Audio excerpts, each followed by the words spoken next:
Bien, donc vous allez agrandir le plan de travail parce que pour l'instant on n'a pas encore fait cette méthode de travail. Vous allez prendre l'outil plan de travail. J'ai zoomé en arrière sur le travail.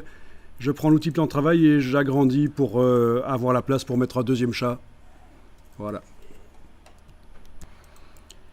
Et alors une méthode de travail dans Illustrator, c'est de dupliquer les choses. Dupliquer. Donc là, par exemple, avec la flèche noire, je prends le chat. En enfonçant la touche Alt, je le duplique et je vais pouvoir tester une variante du chat.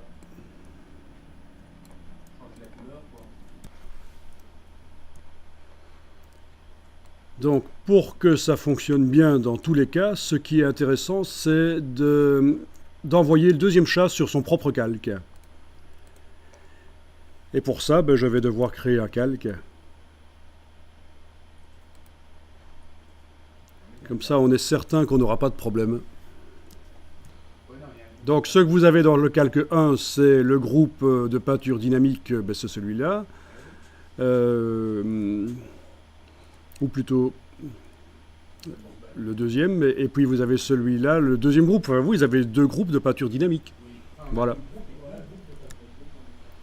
Donc, vous allez sélectionner la copie, c'est par la petite cible ici, ou alors en appuyant, en cliquant sur lui avec la flèche noire.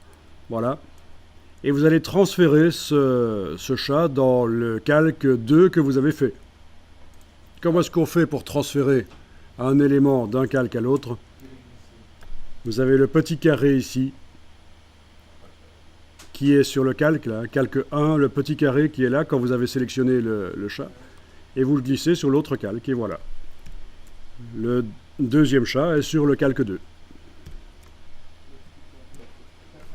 Voilà, donc cette technique va vous permettre de faire des recherches en dupliquant les éléments et en les modifiant dans le même document Illustrator éventuellement. Pour être certain de ne pas modifier le calque 1, je peux le verrouiller.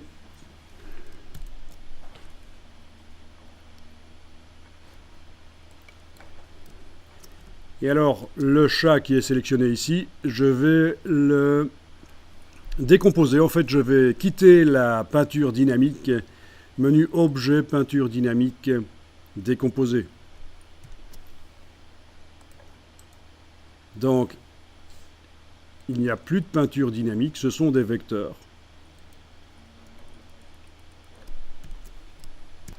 Donc ça, décomposer la peinture dynamique, on avait fait l'autre jour sur le travail, c'était sur la serveuse avec les bières et sur la dame avec sa robe avec les petits pois. On avait dû faire ça pour avoir accès aux vecteurs, pour supprimer certains vecteurs bouche-trou. Alors ici, quel est l'intérêt de décomposer la peinture dynamique? C'est ceci, vous allez pouvoir expérimenter quelque chose d'assez intéressant dans Illustrator, c'est la sélection par fond identique. Allons-y.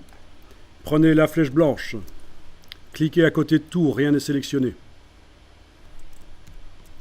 Cliquez sur une des couleurs, par exemple le rouge ici. Et vous allez demander à Illustrator, tiens, tu vas me sélectionner toutes les formes qui ont la même couleur que celle-là. Et ça se fait en allant dans le menu sélection, identique, couleur de fond. Ben oui, au passage, vous voyez qu'on peut aussi sélectionner toutes les formes qui ont la même opacité, la même couleur de contour, la même épaisseur de contour, etc. Mais enfin, la plupart du temps, quand on enclenche cette option, menu sélection, identique, couleur de fond, c'est pour sélectionner les formes qui ont la même couleur de fond. Voilà. Et donc, les formes sont sélectionnées. Et vous allez pouvoir mettre ce que vous voulez dedans. Par exemple, on va aller chercher des motifs dans le nuancier en bas. Des motifs, ça pourrait être des dégradés aussi. Au fait, essayons d'abord un motif.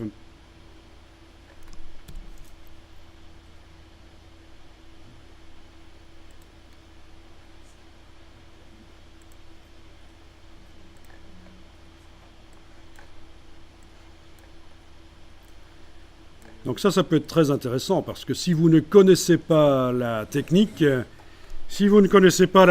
sélection identique couleur de fond, vous allez devoir, avec la touche majuscule, cliquer sur chaque forme pour la sélectionner vous-même, alors que l'Illustrator est capable de le faire. Bon, je réessaye avec autre chose ici. Flèche blanche, je clique sur la forme jaune. Sélection identique couleur de fond. Et je vais aller chercher... Cette fois-ci, je vais aller chercher dans le nuancier les dégradés. Donc en bas à gauche du nuancier dégradé. Et voilà.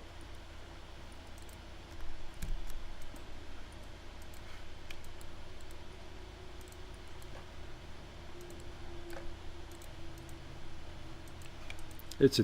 etc.